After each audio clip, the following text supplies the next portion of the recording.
E aí, rapaziada, o Lula, olha só, tem que botar o Lula aqui nessa conversa, porque isso que está acontecendo aí no Panamá, dessas questões todas que o comandante comentou, o Brasil tem um certo envolvimento. Porque hora a gente vê o Lula falar do Trump, hora a gente vê ele falar da China. Recentemente, você em casa deve ter visto, porque repercutiu bastante, a Daniela Lima, aquela ex-Globo, atual repórter da UOL, fez uma entrevista de mais de uma hora com o presidente Lula. E a primeira parte, ali, os primeiros 20 minutos de entrevista, são só falas sobre o Trump. E aí o Lula fala aquelas coisas dele, né?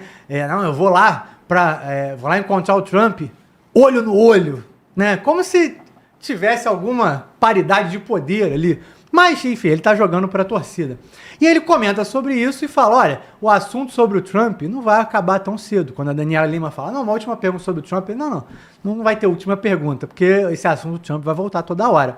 Mas eu tô indo lá, a gente vai conversar, porque a gente quer fazer nossas parcerias comerciais, eu vou lá pra gente falar de exportação, eu vou lá pra gente falar de exploração de minérios aqui no Brasil, que é aquilo que a gente vem falando há muito tempo, né? Acabou-se o tarifácio porque nós cedemos espaço de terras raras para os Estados Unidos.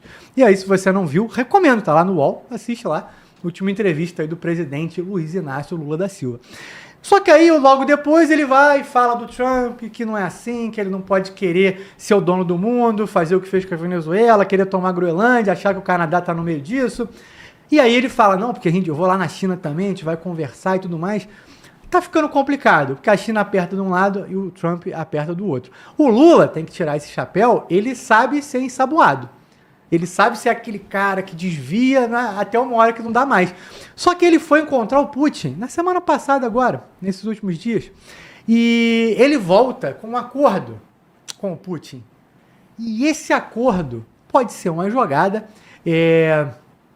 até mesmo pelos nossos setores internacionais aqui do Brasil, né, as pessoas que tocam aqui no Brasil, os acordos internacionais, as estratégias, de sair um pouco desse peso do Trump e desse peso da China. Por quê? Porque o Lula fecha aí um grande acordo com o Putin para exploração de urânio e outras reservas que o Brasil tem acesso. Mas o urânio seria a principal. E eles falam de acordo com relação à energia. O Putin, inclusive, fala, ó, a gente pode voltar a falar aí de questões nucleares e tudo mais. Então, no caso de energia nuclear, inclusive isso é bom para vocês. E o Putin é aquela coisa. O Putin, ele não vai falar com você se você for de direita, se for de esquerda. Ele é de um pragmatismo ímpar, né? Se você for falar de China e de Estados Unidos, sempre tem linha ideológica. Quando você vai falar de Putin, ele é um cara pragmático. Ó, eu quero isso aqui do Brasil, eu posso te ajudar com isso aqui, pô, fecha comigo, tá tudo certo, esquece os caras aí. Não que a gente vá deixar de fazer acordos com China e com os Estados Unidos. Mas quando ele já começa dando um pedaço substancial disso pro Putin, inclusive garantindo essa exploração de urânio, que ia chegar nesses acordos aí de China e Trump, é um jeito de sair pela tangente, porque China é amigo do Putin e Trump é amigo do Putin. Então, assim, quem tá por trás disso, para você que gosta do Lula, o Lula é, assim, o camarada que a gente não cansa de criticar aqui nesse canal. Mas isso aí foi uma jogada. Isso aí foi uma jogada. Se diretamente dele ou não, pô, foi um bom movimento. Foi um bom movimento. Se ninguém estragar isso no meio do caminho, não tem como não dizer que foi bacana. Mas, Carcará, quero começar te ouvindo aí.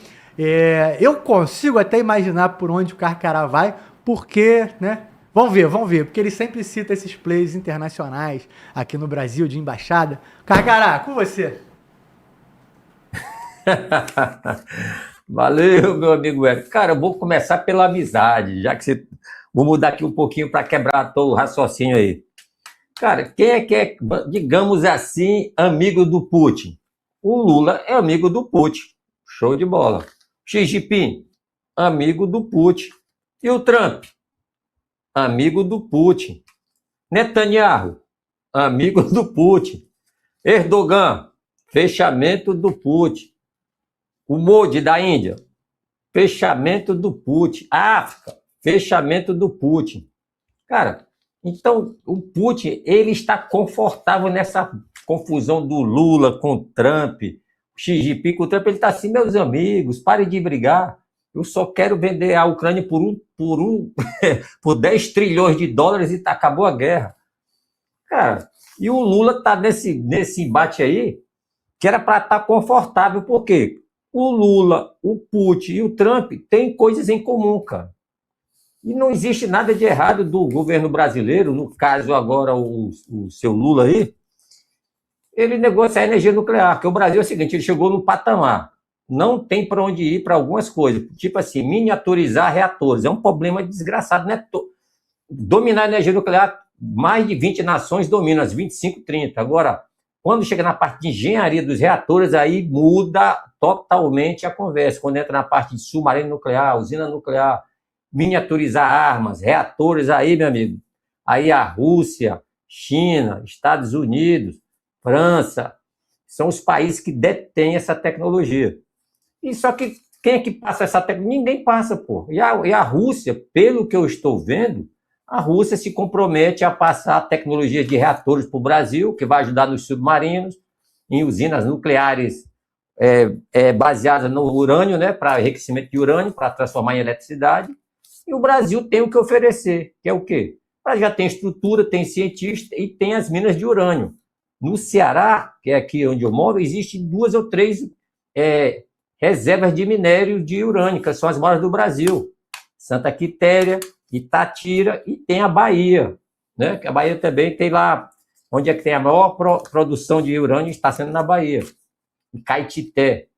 Então, cara, o que o Lula tem que fazer? Controlar a língua, não deixar o Celso Amorim, como é que se diz, ser o assessor dele nessa negociação, colocar das minas de energia para negociar, porque se ele botar o Celso Amorim, vai dar bizu furado, vai entrar com ideologia, o Lula vai perder a viagem, vai receber aí imposto em cima da mercadoria de novo e vai acabar toda a lua de mel. Como você falou, o Lula gritou, o Trump, meu irmão, é o seguinte, vou baixar essa taxa aí de produtos sobre vocês aí, me dá as terras raras. O Lula, soberania acabou, vamos dar as terras raras para o Trump. Foi isso que aconteceu, pô. Não adianta dizer que não foi. Gritou, o Trump, eu quero terras raras. O Lula, é tudo teu, Trump, te amo. Aí o Haddad não falou porra nenhuma, os militantes aí não falaram mais porra nenhuma, todo mundo, ó, saquinho na viola e negociação feita.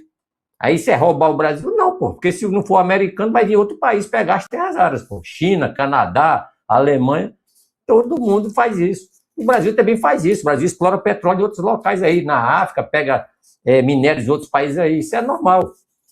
Só que a prioridade da negociação, como eu sempre falei, tem que ser os Estados Unidos, devido ao guarda-chuva, que isso nos favorece em caso de crise, guerras futuras, até catástrofes humanitárias e do clima, né?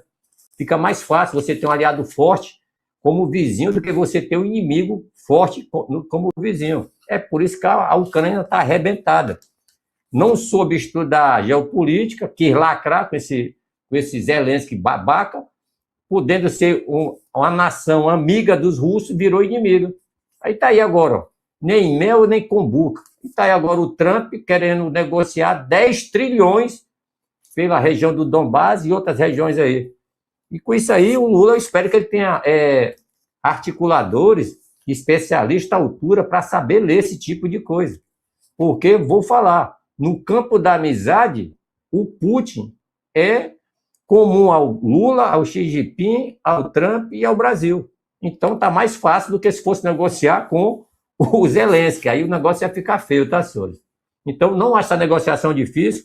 O Brasil já provou que ele tem moral e cumpre as regras da IEA, né, que é a Agência Internacional de Energia Atômica, diferente do Irã, que fica se escondendo dentro de caverna, ameaçando destruir Israel, ameaçando destruir a Arábia Saudita, outra hora quer destruir a Jordânia, quer destruir não sei quem mais lá. Então o Brasil é diferente, o Brasil tem moral para desenvolver energia nuclear no mais alto nível, inclusive mini reatores nucleares, né? Que vai ser uma das tecnologias do futuro aí, que vai fazer o Brasil ganhar muito dinheiro e relevância no cenário internacional. É isso aí, meu amigo. Muito bom, Carcará. Júlio Roque, como é que você vê esse cenário? Bem, a aproximação de Putin é praticamente notória. Até porque a primeira letra do BRICS é a letra B de Brasil.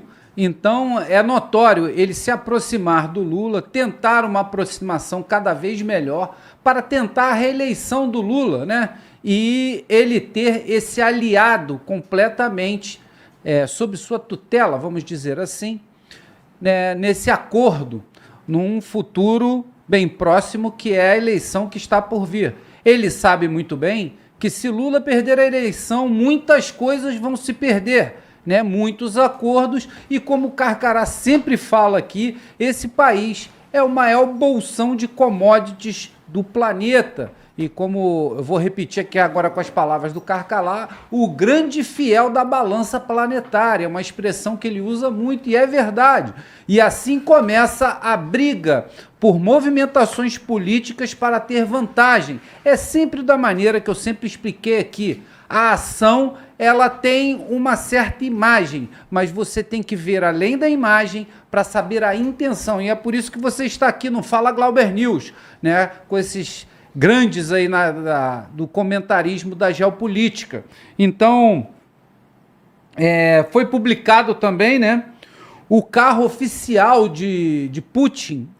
Bem, apareceu em Brasília uma limusine diplomática análoga à limusine presidencial russa rodando em Brasília. Sabemos muito bem que não é possível esse carro vir rodando da Rússia para cá. Então, sabendo que teve 2 ou 3 pousos de um grande cargueiro, né, um Ilyushin russo, aqui no aeroporto brasileiro, esse carro deve ter desembarcado desse grande avião para fazer alguma coisa diplomática que o governo até agora não se pronunciou e não quis falar do assunto. Então, é mais uma vez os russos se mexendo nesse cenário para ter uma vantagem estratégica. Vieram tratar diretamente aqui em Brasília com suas autoridades lá da Rússia.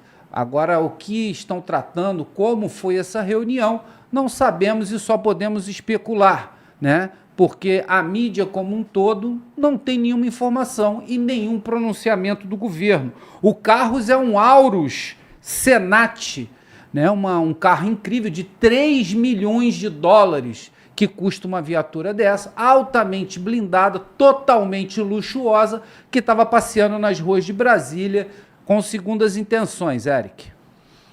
Muito bom, Júlio, muito bom. Comandante Vilas Boas, quero te ouvir. Eric, é bom a gente começar falando desse tópico aí final que o Júlio colocou, porque houve sim, né, essa visita de uma comitiva muito importante e grande em termos de tamanho, né, vindo da Rússia, e era composta por figurões do governo russo, incluindo ele aí o primeiro-ministro e o vice-presidente da Rússia. Isso acontece, isso não é anormal de acontecer, né? Pelo contrário, isso é bom que aconteça. O Brasil é um país com todo esse potencial no mundial, em todos os termos de segurança energética, segurança alimentar, em termos de população, de área para crescimento, com crescimento sustentável de energia. Então, assim, o Brasil é um grande player mundial, deveria ser mais, não é? A gente conversa sobre isso em outra oportunidade, mas o Brasil deve conversar com vários países do mundo, e é assim que a política externa brasileira se pautou desde ali do governo JK, digamos assim, onde com Jânio Quadros ainda se falava na política externa independente, e realmente era uma política externa muito forte, né? Lembrar que o Itamaraty era foi celeiro de grandes diplomatas, para lembrar de Barão de Rio Branco, e era uma política externa diplomata, uma diplomacia reconhecida do mundo afora, né? E lembrando que nós tivemos participação na Liga das Nações, na criação da ONU, hoje em 45, 46. Então, era um país que falava muito bem nesse arquétipo no cenário internacional. Aí, jogamos aqui década de 90 para cá, eu acho, aí, na minha opinião, né, o Itamaraty ele foi se aparelhando, né, ele foi deixando de ser uma instituição um pouquinho de Estado, como sempre foi, com funcionários de carreira, e aí foi cada vez caminhando mais para um lado político partidário, e hoje a gente tem posicionamentos, na minha opinião, um pouco dúbios, né, sobre o que o Brasil está pensando em termos de política internacional, e se é muito mais uma política do governo ou do Estado. Então isso gera bastante preocupação. Mas o Brasil sempre zelou pelo pragmatismo, de falar com diversos atores, com todos eles, pela soberania e pela independência. Tanto é que o afastamento dos Estados Unidos, como a gente pode tentar ler essa notícia agora, e como alguns países do mundo estão buscando uma alternância para sair um pouco da dependência total dos Estados Unidos, isso é comum, né? Esse assentamento de novas placas tectônicas, dessas novas polarizações mundiais, isso não é difícil de pensar que esteja acontecendo, é factível sim. E o Brasil, desde essa década de 90, Fernando Henrique Cardoso para cá, ele veio criando iniciativas justamente nessa linha do afastamento dos Estados Unidos, né? Então, nesse contexto, né, nessa esteira, a gente viu a criação do Mercosul, a gente viu a criação do BRIC, né, a versão original, que na época não era nem BRICS, e muito menos a conformação que é hoje, né, com atores aí, digamos, irrelevantes, que é só para dar uma multipolaridade, uma narrativa meia oca, né, sem consistência. Mas o BRIC original, o BRICS, depois com a África do Sul, ela era justamente essa criação para fugir do arquétipo norte-americano, né?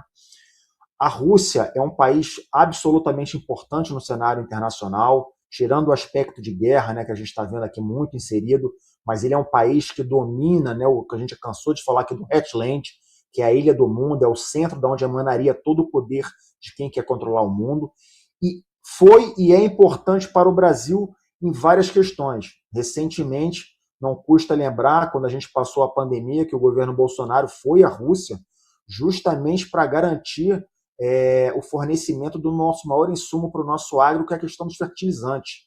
E aí o Putin, né, que fala com todo mundo, como o Carcará muito bem colocou, e faz isso com todos os países há muitos anos, ou seja, ele conhece as cartas do baralho que vão se alternando e ele permanece, porque ele permanece no poder. Aí eu não vou dizer se é bom ou se é ruim, mas é um fato, não tem como fugir disso.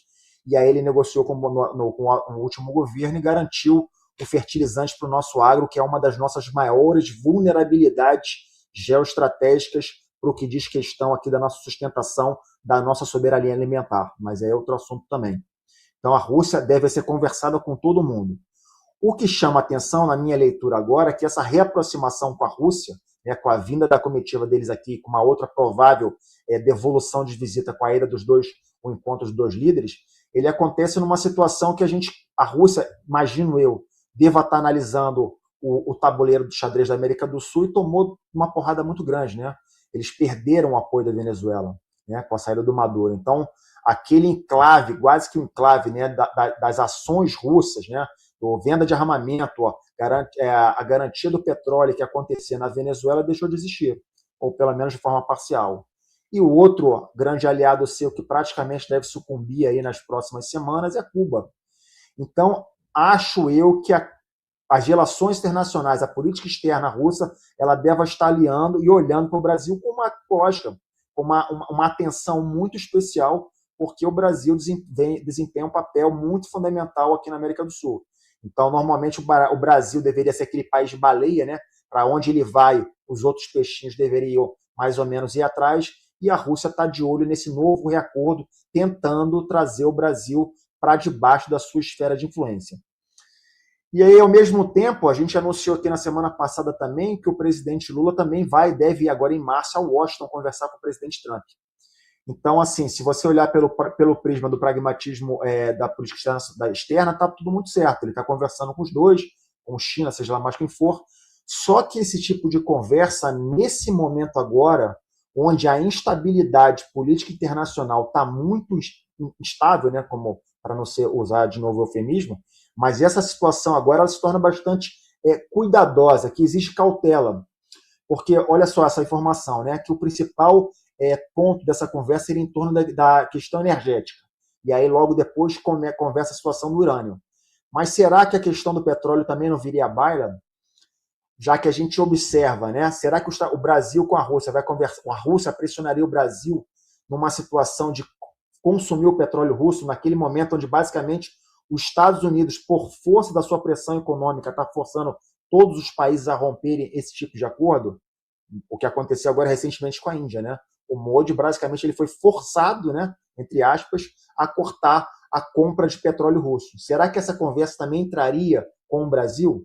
E se entrasse, qual será o posicionamento do Brasil? Sendo que a gente olharia isso de acordo com a pressão que pode vir dos Estados Unidos. Ou seja, não tem como, nessa atual situação, o hemisfério ocidental, agora no caso a América do Sul, tentar fugir de uma forma totalmente independente do que os Estados Unidos está impondo para essa realidade que a gente pôde observar agora nessa estratégia nacional de segurança, da qual os Estados Unidos, mais uma vez, voltam a olhar com muita cautela para as Américas nesse movimento do pan-americanismo. Então, o amigo Eric, essa questão ela deve exaltar bastante cautela. Eu não estou falando com isso que não deva conversar com a Rússia, muito pelo contrário, as relações precisam ser mantidas de ambos os lados, porque os interesses no desenvolvimento são muito grandes, mas a cautela, nesse atual momento, ela cresce de importância para a gente saber quais serão os próximos passos e onde o Brasil vai se inserir nesse novo arranjo das placas tectônicas, Eric.